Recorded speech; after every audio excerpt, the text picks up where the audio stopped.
Les courriels du public, partie 1 de 2, enregistrement numéro 2. Avertissement, par rapport aux propos tenus dans le cadre de cet enregistrement, je vous ne demande pas de croire ce qui est dit, mais plutôt de vérifier par vous-même si cela est réel avec votre ressenti ou votre intellect. Bonne écoute. Voici une vidéo où je présente une réponse faisant suite à une question du public que j'ai reçue par courriel. Donc, si vous avez des questions ou commentaires se rapportant aux enregistrements vidéo et texte que je produis, vous pouvez m'écrire à mon adresse courriel étant davidlevesque@hotmail.com. Je vais répondre dans le cadre d'enregistrements publics à des questions d'ordre général dans des vidéos dont les réponses peuvent être utiles à plusieurs personnes et aussi effectuer des commentaires par rapport à des messages que je reçois. Donc, faire suite à certains commentaires du public aussi dans des vidéos. Donc, parmi les messages que j'ai reçus dans les derniers jours, aujourd'hui, je vais apporter des réponses aux questionnements que m'ont partagé Michael. Alors, bonjour Michael, qui m'a écrit « J'imagine que tu possèdes un système qui te permet de capter les vibrations. J'aimerais que tu me décrives ce système. De quelle façon tu perçois les vibrations? J'aimerais aussi savoir s'il y a eu des mutations physiques associées. Merci et bonne journée. » Alors, voici le questionnement que soulève Michael. Et à présent, je vais donner une réponse par rapport à ce questionnement.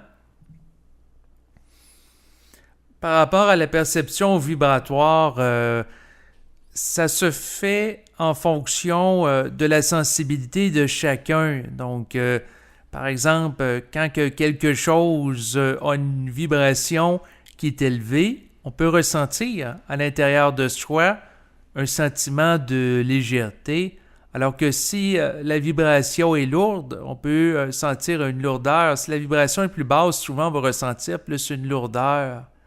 Donc, un assombrissement, si on représente ça en fonction de couleur ou de lumière, on peut dire qu'une vibration élevée va être associée à une couleur blanche.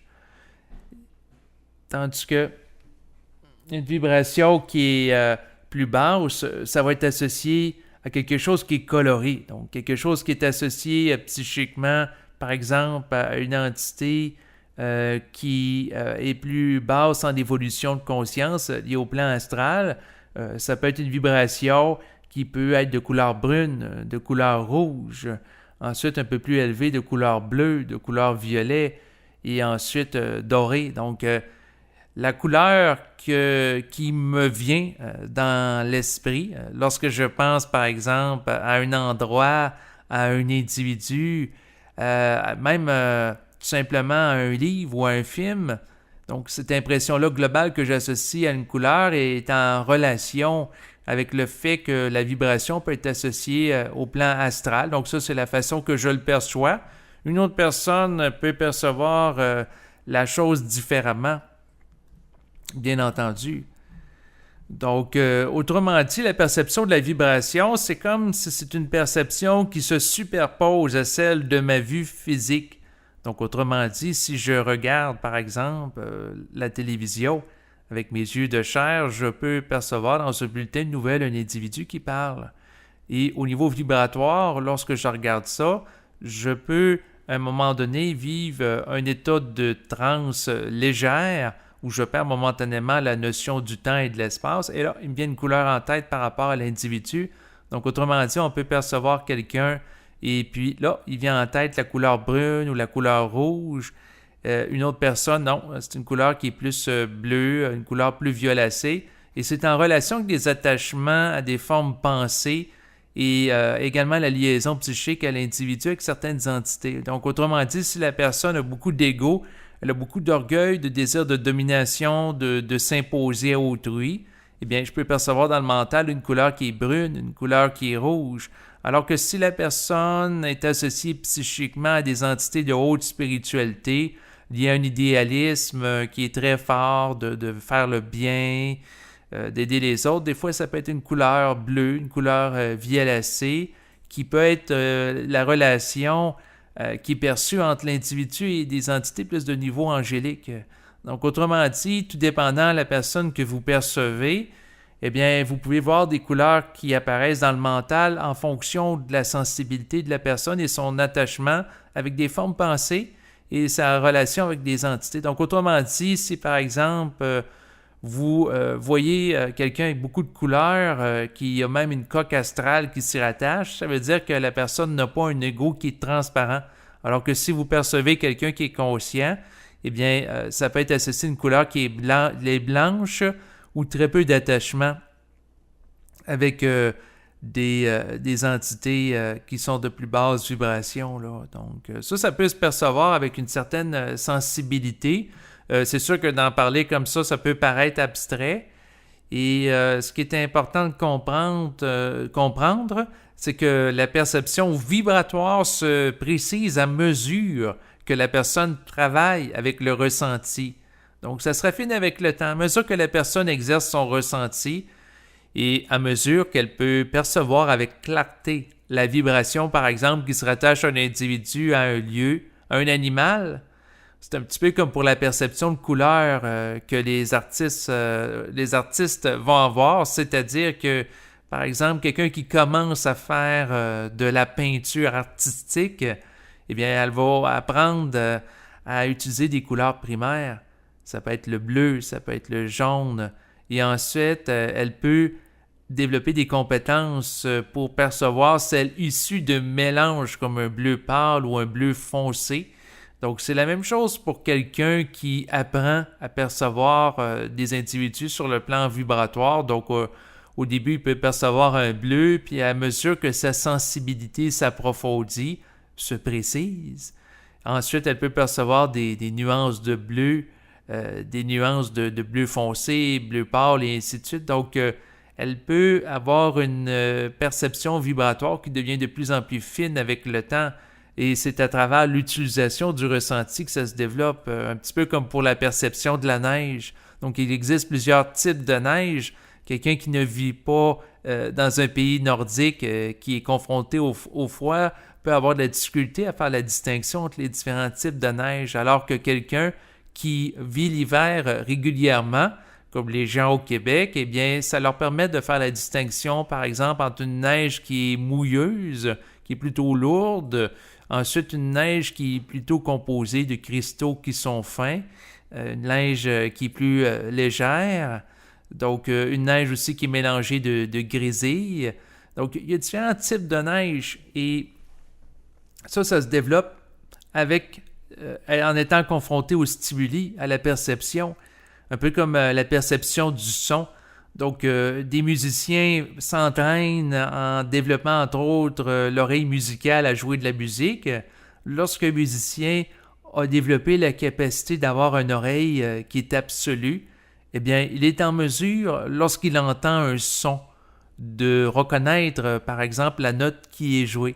Donc, il peut entendre un son et dire « Ah, ce son de guitare, c'est une note de sol » ou c'est un ré ou un fa. Donc, quelqu'un qui entraîne sa perception sonore, comme quelqu'un qui entraîne sa perception vibratoire, il y a des similitudes à faire entre les deux, eh bien, cette personne-là développe un système de perception qui lui permet de plus en plus rapidement, avec l'entraînement, de cerner la vibration qui est derrière la forme. Donc, pour en revenir aux perceptions de couleurs que j'avais, mais ça peut être aussi de perception de la note qui est jouée derrière le son qu'il entend.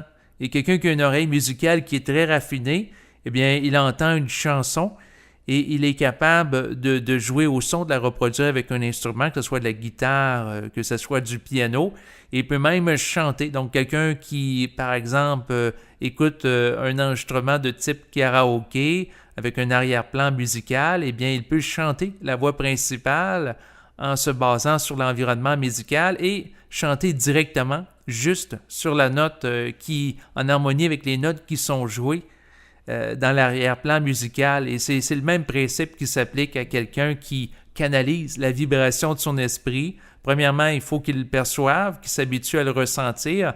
Et pour ça, il faut qu'il s'intériorise. L'un des moyens efficaces et que j'ai expérimenté, c'est tout simplement de prendre la parole et de fermer les yeux, ce qui me permet de me recentrer, plus à porter mon attention sur l'intériorité. Donc, en fermant les yeux, ça peut vous mettre en contact plus avec la dimension intuitive, créative de votre être.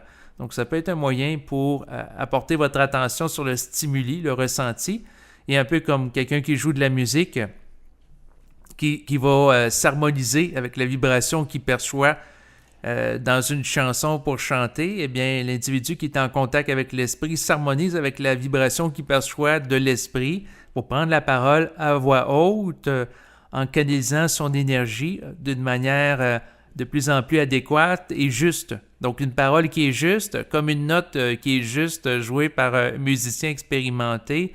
Voilà ce que l'individu est appelé à développer au fil du temps en s'entraînant à percevoir avec son ressenti qu'est-ce qui est réel et qu'est-ce qui ne l'est pas pour avoir des paroles et des actions qui sont ajustées dans sa vie de tous les jours. Donc, chanter sur la note est comme parler sur la vibration. C'est assez semblable dans les deux cas. Et puis, pour s'habituer à percevoir les vibrations, eh bien, c'est de goûter à des environnements qui sont parfois tranchants.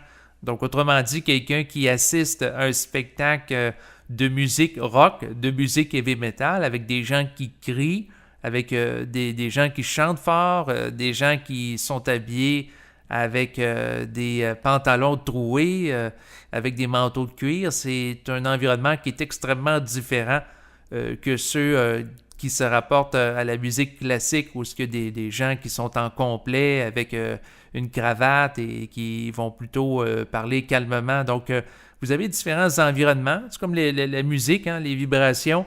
Une vibration peut être très dense, très forte, un peu comme de la musique heavy metal, puis elle peut être très légère et très douce, comme de la musique classique ou de la musique nouvel âge. Ici, je ne veux pas nécessairement dire qu'il y a une musique qui est bonne ou mauvaise, c'est pas ça le point. Chaque musique a sa fonction. La musique heavy metal peut servir à dynamiser quelqu'un pour s'entraîner en salle, alors que la musique plus calme, plus douce peut servir à la personne à l'accompagner, par exemple, dans des exercices de méditation. Donc, chaque chose a sa fonction. Et par rapport à ça, grosso modo, ce qu'il faut voir, c'est que dans certains cas, derrière la vibration, il y a une lourdeur qui occasionne de la perte d'énergie et que dans d'autres cas, il y a une certaine légèreté qui est associée, qui donne de la vitalité.